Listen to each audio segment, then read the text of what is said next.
Hello everyone, welcome to my YouTube channel. आज हम लोग क्लास 9 का चैप्टर फर्स्ट एक्सरसाइज 1.4 के क्वेश्चंस को देखेंगे।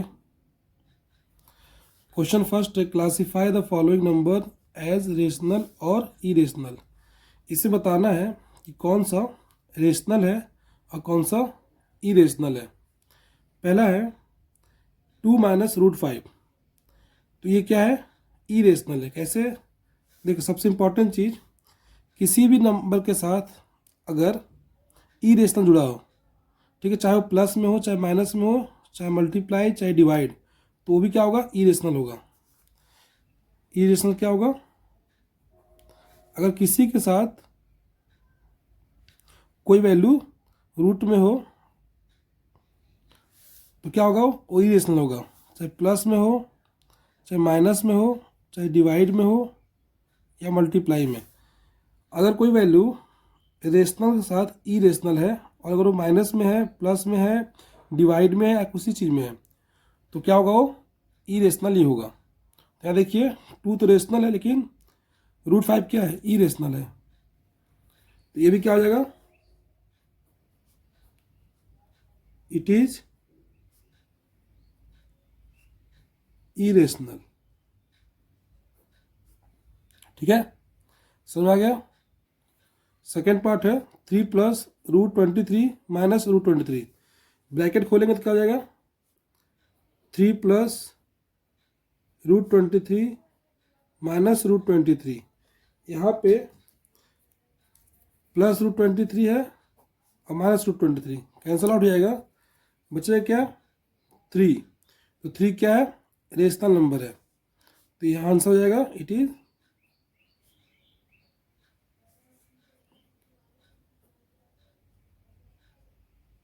रेशनल। क्या होगा? ये रेशनल हो जाएगा। चलिए थर्ड पार्ट देखते हैं। थर्ड पार्ट है 2 रूट 7 फिर अपॉन 7 रूट 7। ठीक है, यहाँ देखिए,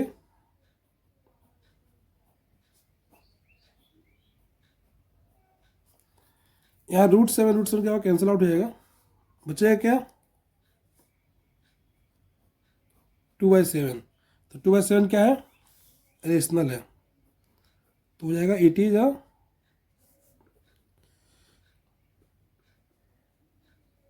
रेशनल। ठीक है, रूट 7 से रूट 7 कट गया तो क्या बचा? 2/7। ये क्या है? रेशनल है। इसका फोर्थ पार्ट देखते हैं, 1/√2। देखिए रूट 2 क्या है? इरेशनल है और ये क्या है? डिवाइड में है। पहले बता चुके हैं कि कोई भी इरेशनल नंबर अगर डिवाइड में हो, प्लस में हो, मल्टीप्लाई हो, तो ओवरऑल क्या हो जाएगा? वो इरेशनल हो जाएगा। तो क्या हो जाएगा? ये इट इज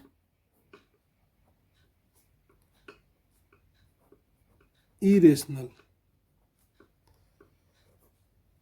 ठीक है, चलिए इसका फिफ्थ पार्ट देखते हैं, 2 पाई। देखिए यहाँ पाई क्या है? इरेशनल है। Pi is irrational. क्यों? Because value of pi, because value of pi is not fixed. ठीक है, पाई की वैल्यू फिक्स नहीं होती है, इसलिए तो ये अगर इरेशनल है तो मल्टीप्लाई में है। बताए थे कि अगर कोई वैल्यू इरेशनल है, चाहे वो मल्टीप्लाई में हो चाहे डिवाइड में हो, तो ओवरऑल क्या होता है? इरेशनल होता है। इसका आंसर क्या होगा? It is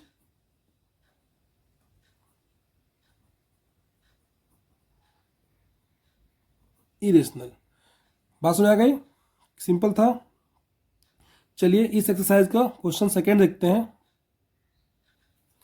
simplify each of the following expressions. तो सिंप्लीफाई करना है। ठीक है, 3 plus root 3 bracket close, 2 plus root 3 sorry 2 plus root 2। ठीक है, देखते हैं। सबसे पहले इसको 3 क्या होगा? ये दोनों से मल्टीप्लाई होगा तो सिंपल ऐसे लिखते हैं। ठीक है, यहाँ प्लस है तो प्लस, अब रूट 3 को भी ये दोनों से मल्टीप्लाई करते हैं, 2 प्लस रूट 2। ठीक है, हम क्या किए यहाँ पे? ये 3 इसका कॉमन लेकर लिए और दोनों से मल्टीप्लाई कर दिए, तो ऐसे लिख दिए। √3 कॉमन ले लिए, फिर दोनों से मल्टीप्लाई करते हैं, इस तरह लिख दिए। अब इसको सॉल्व करते हैं। 3 टू कितना होता है 6 प्लस 3 इंटू √2, तो 3√2। यहाँ देखिए, यहाँ √3 इंटू √2 तो हो जाएगा √6, यहाँ बचा 2 तो हो जाएगा 2, क्या हो जाएगा यहाँ पे 2 √3, इससे मल्टीप्लाई हुआ तो, इससे मल्टीप्लाई हुआ तो √3 इंटू √2 तो √6। ये क्या होगा, इसका आंसर हो गया। सिंपल था। इसका सेकेंड पार्ट देखिए, 3 प्लस √3, 3 माइनस √3। यहाँ पे a प्लस बी और a माइनस बी के फॉर्म में दिया हुआ है, तो क्या होगा a² माइनस b² का फॉर्मूला यूज हो जाएगा। a कितना है यहाँ पे 3 का स्क्वायर माइनस √3 का स्क्वायर, 3 का स्क्वायर कितना होता है 9 माइनस 3, 9 में से 3 गया तो 6। ये क्या होगा, इसका आंसर हो गया। चलिए इसका थर्ड पार्ट देखते हैं। यहाँ पे दिया है √5 प्लस √2 का होल स्क्वायर, तो यहाँ पे a प्लस बी का होल स्क्वायर यूज हो जाएगा। क्या होता है a² plus b² plus 2ab। लिख लेते हैं, a² मतलब √5 का स्क्वायर, b² मतलब √2 का स्क्वायर प्लस 2ab।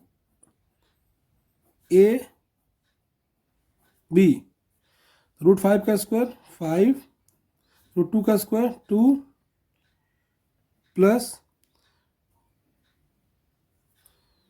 √5 इंटू √2 √10 जाएगा 2 √10।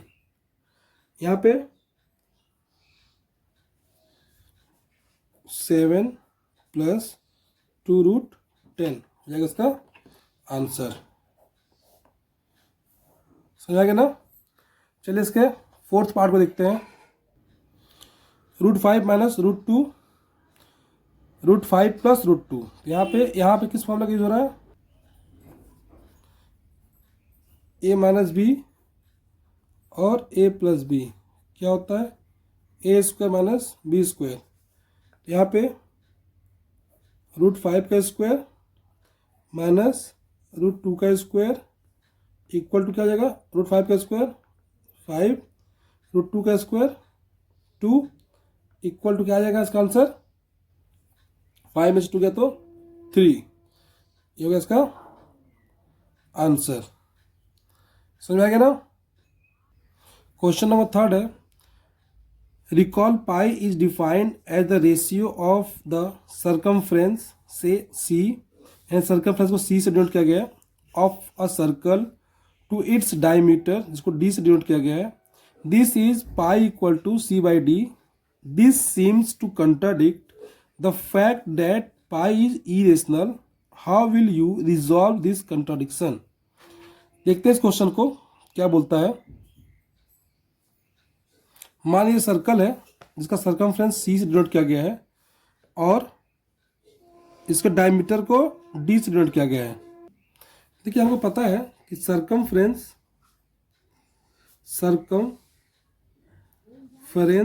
ऑफ सर्कल क्या होता है 2d, 2d पाई ये होता है। ठीक है, तो यहाँ पे सर्कमफ्रेंस को c से रिप्रेजेंट किया गया है, तो c इक्वल टू क्या लिख हो जाएगा 2πd लिख सकते हैं हम लोग। ठीक है, अब यहाँ से अगर हमको यहाँ पे देखिए ये 2 नहीं होगा, जब d ले लिए हैं तो 2 की आवश्यकता नहीं पड़ेगी। अगर r लेते तो 2πr होता। ठीक है, इसको हटा दिए तो सर्कमफ्रेंस क्या हो गया πd। ठीक है, तो सर्कमफ्रेंस को c डिनोट किए हैं पाई और डायमीटर को d से। ठीक है, यहाँ पे क्या अगर हम लोग डायमीटर या रेडियस लेते तो 2 लेते हैं यहाँ पे। ठीक है, अब यहाँ से हम लोग अगर पाई की वैल्यू निकालते हैं तो पाई इक्वल टू क्या लिखा हुआ है सी बाई डी। ठीक है, यही क्वेश्चन दिया हुआ है। ठीक है, तो कहने मतलब क्या है, दिया हुआ है pi equal to c by d. तो देखिए सी बाई डी यहाँ पे क्या है, रेशनल है, लेकिन पाई क्या है, तो यहाँ पे पाई की जिसकी जो ई रेशनल है वो रेशनल के इक्वल कैसे हो सकता है, बिल्कुल नहीं सकता, क्योंकि पाई की वैल्यू हमेशा चेंज होती रहती है। ठीक है, पाई की वैल्यू कोई फिक्स नहीं है। तो हमारे पास क्या आ गया, इसका मतलब है क्या लिख देंगे हम लोग, तो हम क्या लिख दिए कि जो पाई की वैल्यू होती है 22/7 होता है, ये क्या है एक तरह से। तो यहाँ पे जो पाई की वैल्यू 22/7 है, और इसका एक और वैल्यू होता है 3.14 समथिंग। ठीक है, तो पाई की वैल्यू हमेशा क्या होता है, चेंज होते रहता है। तो ये 22/7 का एक तरह का अप्रोक्सीमेट वैल्यू है पाई की। ठीक है, जब डेसिमल में एक्सपेंशन करेंगे तो पाई की वैल्यू क्या आएगी, नॉन टर्मिनेटिंग और नॉन रिपीटिंग आएगा। इसका मतलब पाई क्या है, इरेशनल है। ठीक है, तो हमको यही करना था। ज़्यादा इंपॉर्टेंट क्वेश्चन नहीं है, इसी तरह क्वेश्चन दे दिया गया है, एग्जाम पॉइंट ऑफ व्यू से इंपॉर्टेंट नहीं है। चलिए हम लोग क्वेश्चन नंबर 4 देखते हैं। Represent root 9.3 on number line. ये बहुत ही इंपॉर्टेंट क्वेश्चन है, एग्जाम में हमेशा पूछा जाता है। देखते हैं कैसे सॉल्व करते हैं इसको। सबसे पहले एक 9.3 का लाइन खींच लेते हैं। तो हम लोग यहाँ से 9.3, ये यहाँ 9.3 तक लाइन खींच देते हैं। उसके बाद 1 सेंटीमीटर का 2 लाइन और खींच लेते हैं। मान लेते हैं 10.3, ठीक है, 11.3 और ये 12.3। ठीक है, पहले क्या किया, एक लाइन खींच लिए, कितना 9.3, वहाँ से 1 सेंटीमीटर का और खींच दिए। देखिए जब 11 या 9.3 होगा तो 10.3 होगा 1 सेंटीमीटर, फिर 11.3 हुआ होगा, फिर 12.3। तो हम लोग क्या किए, एक लाइन खींचे। ठीक है, उस पर हम लोग 2-3 पॉइंट ले लिए। हम लोग इसका नेमिंग कर लेते हैं ए बी सी। ठीक है, तो हमारा क्या हो गया, ए से बी तक की लेंथ कितनी है, ये 9.3 हो गया। ठीक है, और हमें क्या करना है, ए और सी का परपेंडिकुलर बाइसेक्टर बनाना है। क्या करना है, ए और सी का परपेंडिकुलर बाइसेक्टर बनाना है। हम लोग क्या करेंगे, पॉइंट सी पे रखेंगे और हाफ से ज़्यादा हम लोग ले लेंगे। ठीक है, क्या करना है, सी पे रखना है और हाफ से ज़्यादा लेना है। फिर यहाँ कट कर दिए हम लोग, एक नीचे कट कर देंगे। ठीक है, अब हम लोग पॉइंट ए से भी सेम करेंगे। ठीक है, देखिए कट नहीं हो तो फिर से दोबारा हम लोग कट कर लेंगे यहाँ पे। ठीक है, क्या करना हमको, हमारा ए और सी का परपेंडिकुलर बाइसेक्टर बनाना है। ठीक है, तो हम लोग क्या किए, सी से ए के बीच में जब परपेंडिकुलर बाइसेक्टर बनाना होता है तो हम लोग यहाँ कंपास रख करके हाफ ज़्यादा लेते हैं और कट कर देते हैं। हाफ से थोड़ा ज़्यादा लेना है। ठीक है, अब क्या करेंगे, ये दोनों को मिला देंगे, है ना। हम लोग क्या करेंगे, इस लाइन को मिला देंगे। ये लाइन मिल गया, तो क्या हो गया, इसका ये परपेंडिकुलर बाइसेक्टर हो गया। अब क्या करना है, जहाँ पे लाइन टच किया है उसको नाम देते हैं सेंटर को ओ। अब क्या करना है, सेंटर पे रखना है कंपास को और ओ से ए तक की डिस्टेंस को मेजर कर लेना है। ठीक है, और हमें एक सेमी सर्कल बना देना है।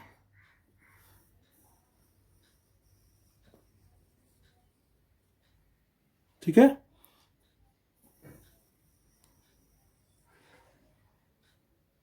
क्या किया, हम पहले ओ और ए का डिस्टेंस मेजर कर लिए। ठीक है, ओ का सेंटर मान के क्या किया, हम लोग एक सेमी सर्कल बना दिए। अब हमें क्या करना है, बी से 90 डिग्री बनाना है। ठीक है, तो सबसे पहले हम लोग क्या करते हैं, एक 90 डिग्री बनाते हैं। ठीक है, यहाँ कट किए, समझ आ रहा है।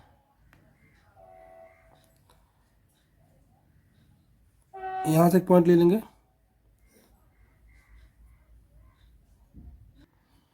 सेम यहाँ से भी कट करेंगे। जिस तरह 90 डिग्री बनता है उसको बनाना है। क्या कि हम लोग यहाँ से ये आर्क ड्रॉ किए, फिर यहाँ से पॉइंट लिए, यहाँ कट किए, फिर यहाँ से यहाँ कट किए, फिर यहाँ से एक पॉइंट यहाँ कट किए, यहाँ से यहाँ कट किए। अब क्या करें, इसको हम लोग मिला देंगे, तो मिला देते हैं, ठीक है। अब क्या करेंगे, यहाँ से जहाँ कट हो रहा है ना, उसके लेंथ को मेजर कर लेंगे, ठीक है। मेजर कर क्या करेंगे, यहीं से हम लोग एक आर्क ड्रॉ कर लेंगे, ये, ठीक है। क्या करेंगे, एक आर्क ड्रॉ कर लेंगे हम लोग। जहाँ टच किया ना ये पॉइंट, यही क्या हो गया हमारा, √9.3। बात समझ आ गई। यही पॉइंट क्या हो गया हमारा, √9.3। सिंपल था। सबसे पहले हमने क्या किया, एक लाइन ड्रॉ किए, ठीक है। वहाँ से ए और बी को 9.3 ले लिए। फिर बी से सी क्या किया हम लोग, यहाँ से 1 सेंटीमीटर लेते गए हम लोग, यहाँ भी 1 सेंटीमीटर ले लिए, ठीक है। इस तरह हम लोग कई पॉइंट ले लिए। उसके बाद फिर क्या किए, हम लोग ए और सी का परपेंडिकुलर बाइसेक्टर बनाए। इसका ए और सी का, ये बन गया परपेंडिकुलर बाइसेक्टर। उसके बाद फिर क्या किए, ओ और ए के लेंथ को मेजर किए और कंपास रख करके एक सेमी सर्कल बना दिए।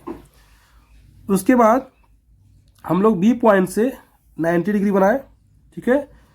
जहाँ टच किया उसको मेजर कर लिए और वहाँ से आर्क ड्रॉ कर लिए, और जहाँ आर्क टच किया वही क्या हो गया हमारा, √9.3, ठीक है। चलिए हम इसको लास्ट क्वेश्चन में देखते हैं।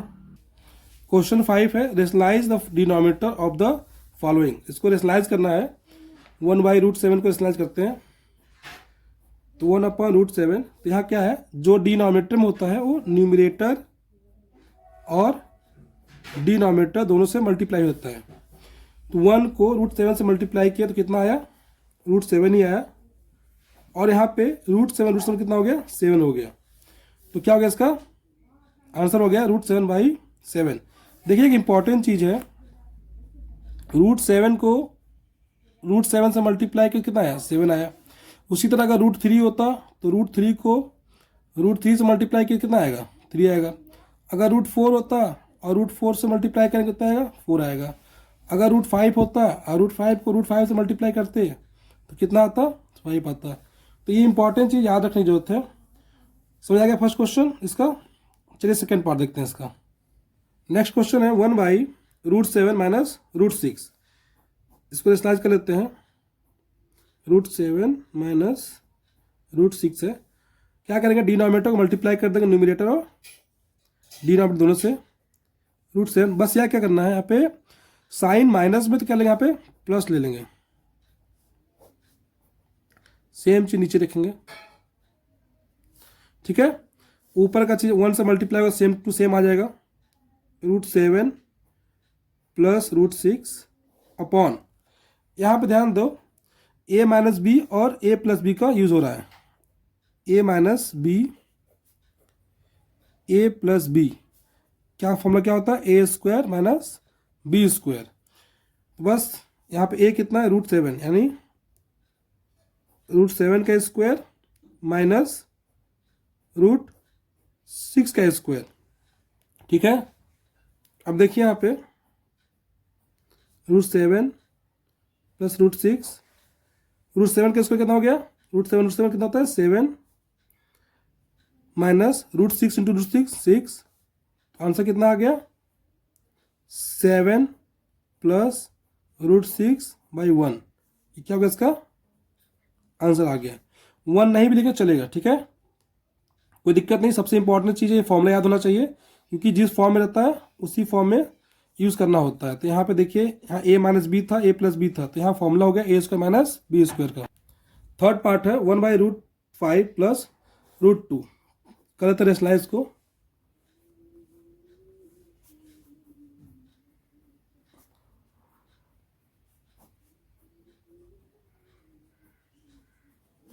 पता है ना, यहाँ √5 + √2 है, तो √5 - √2, क्योंकि यहाँ साइन चेंज हो जाता है जब हम लोग डिनोमिनेटर वाला न्यूमरेटर और डिनोमिनेटर से मल्टीप्लाई करते हैं। तो यहाँ क्या लिख देंगे हम लोग, सेम चीज़, 1 से मल्टीप्लाई होगा तो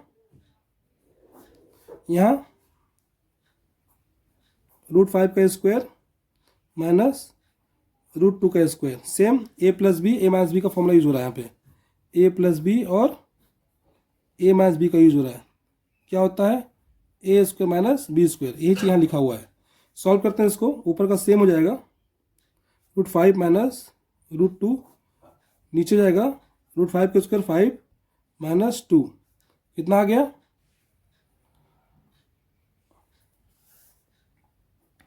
ऊपर का सेम रहेगा, रूट 5 माइनस रूट 2 अपॉन 3। ये क्या हो गया इसका आंसर। चलिए इसके नेक्स्ट पार्ट को देखते हैं। 1 अपॉन रूट 7 माइनस 2 कर लेते हैं इसको रेशनलाइज। हम सेम क्या करेंगे, इसको डिनोमिनेटर को न्यूमरेटर और डिनोमिनेटर दोनों से मल्टीप्लाई करते हैं, बस साइन क्या होता है चेंज हो जाता है। इससे मल्टीप्लाई किए 1 से, क्या है, रूट 7 प्लस 2, यहाँ क्या होगा, रूट 7 का स्क्वायर माइनस 2 का स्क्वायर। क्यों हुआ ऐसा, क्योंकि यहाँ पे दिया हुआ था A minus B, A plus B equal to क्या होता है, A square minus B square. तो यहाँ सेम चीज रखे थे हम लोग,